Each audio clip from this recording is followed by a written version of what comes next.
Assalamualaikum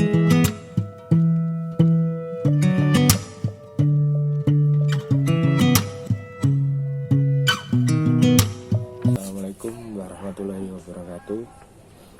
Perkenalkan, nama saya Imam Syafi'i, mahasiswa Sosiologi Universitas Negeri Surabaya, angkatan 2017. Di video kali ini, saya akan mencoba menjelaskan sebuah materi dengan tema perbedaan filsafat ilmu dengan sosiologi.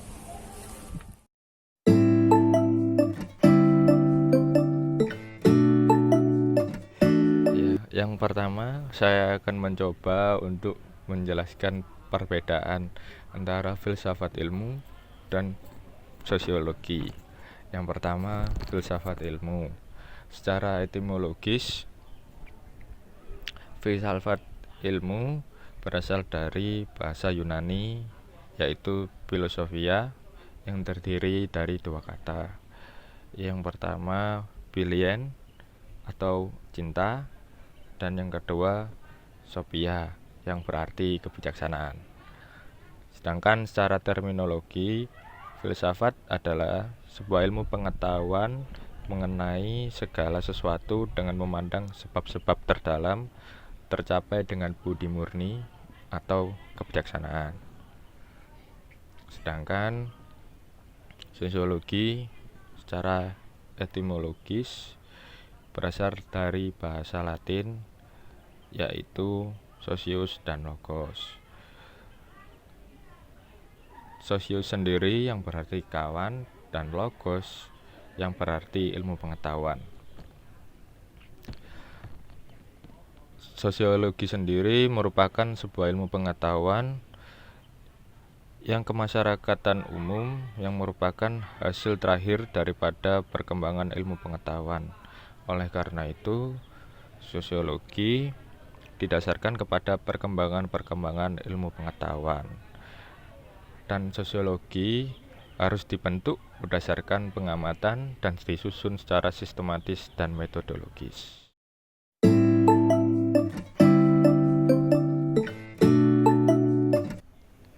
Kemudian saya akan menjelaskan sejarah lahirnya filsafat ilmu.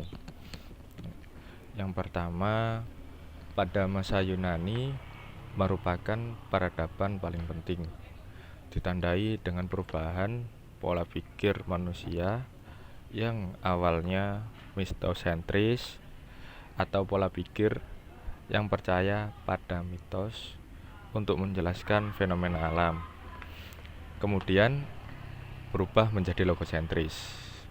Maksudnya, pada masa Yunani, manusia percaya petir itu terjadi dikarenakan dewa Zeus yang sedang melemparkan tombak petirnya ke bumi, atau Minotaur yang sedang mengamuk memukul palunya ke tanah sehingga terjadi gempa bumi. Kemudian pola pikir manusia pada masa itu berubah menjadi logosentris dan lebih rasional, sehingga manusia lebih memilih mencari kebenarannya atau penyebab terjadinya fenomena alam tersebut dengan ilmu pengetahuan.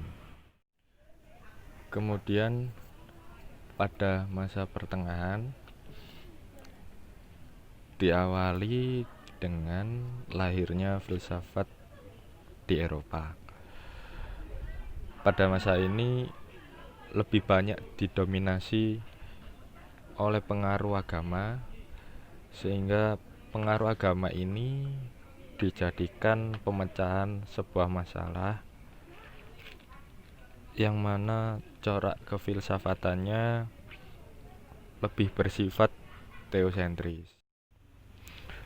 Kemudian pada masa modern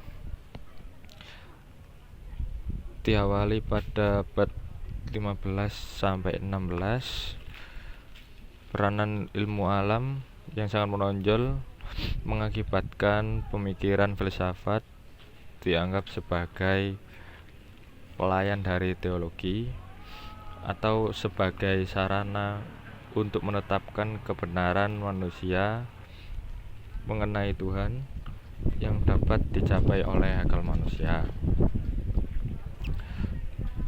Pada masa ini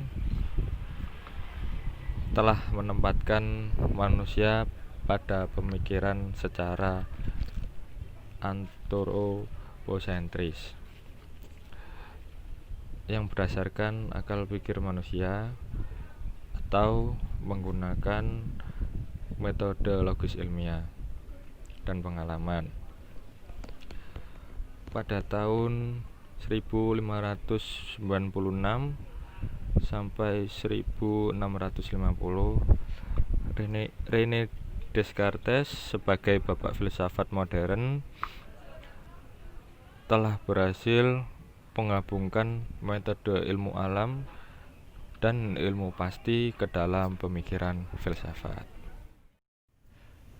Selanjutnya, yang terakhir pada sejarah lahirnya filsafat ilmu, yaitu pada masa dewasa saat ini.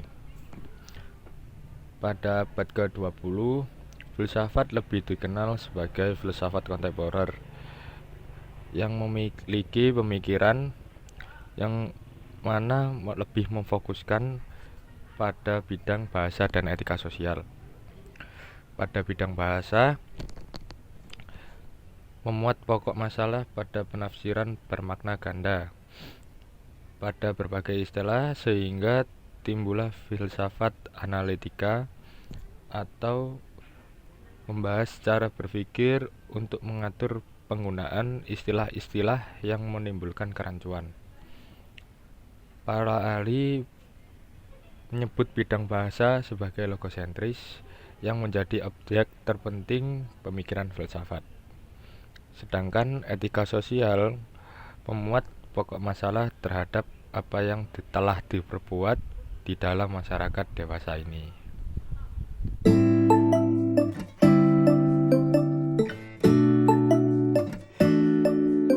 Selanjutnya, saya akan menjelaskan sejarah lahirnya sosiologi. Sosiologi lahir pada abad ke-19 sebagai ilmu baru yang mana dilatar belakangi oleh adanya revolusi industri dan revolusi Prancis, atau disebut sebagai revolusi politik yang memunculkan paham demokrasi. Revolusi industri sendiri terjadi di Inggris yang terjadi pada tahun 1750 sampai 1850, di mana terjadi perubahan secara besar-besaran di bidang pertanian, manufaktur, pertambangan, transportasi, dan teknologi, serta memiliki dampak yang mendalam terhadap kondisi sosial, ekonomi, dan budaya di dunia. Sedangkan pada revolusi Prancis merupakan faktor langsung lahirnya teori sosiologi. Dampak yang ditimbulkan oleh revolusi ini begitu besar dan memunculkan perubahan-perubahan positif, termasuk teori sosiologi sendiri.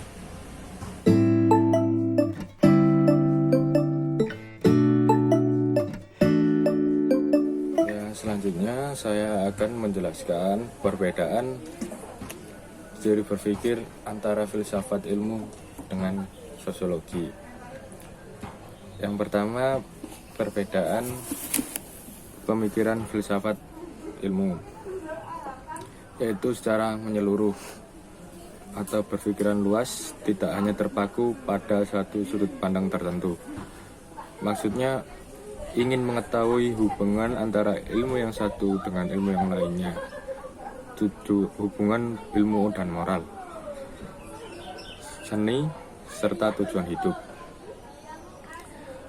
Kemudian secara mendasar, berpikir secara mendalam sampai memperoleh hasil yang fundamental atau essential object yang dipelajari hingga dapat dijadikan dasar pijakan bagi segenap keilmuan dan nilai. Jadi belajar filsafat itu tidak hanya berhenti pada periferis atau kulitnya saja, akan tetapi sampai pada hakikat ilmu yang sebenarnya. Kemudian yang terakhir adalah spekulatif atau hasil pemikiran filsafat selalu dijadikan pedoman dasar untuk mencari bidang pengetahuan yang baru. Namun bukan berarti meragukan kebenarannya karena tidak pernah tuntas.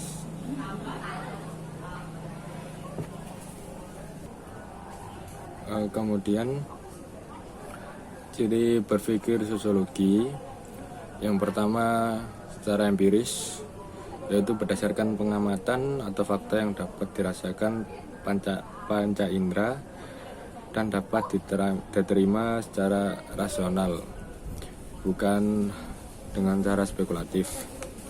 Yang kedua secara teoritis, itu menjelaskan hubungan sebab akibat dalam menyusun teori.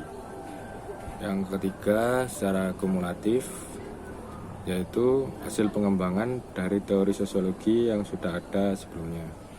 Kemudian yang terakhir adalah non-etis, yaitu tidak menilai baik buruknya fakta yang terjadi. Namun sosiolog bertujuan untuk menjelaskan fakta secara analitis. Ya, sekian penjelasan video mengenai perbedaan filsafat ilmu dan sosiologi dari saya. Wassalamualaikum warahmatullahi wabarakatuh.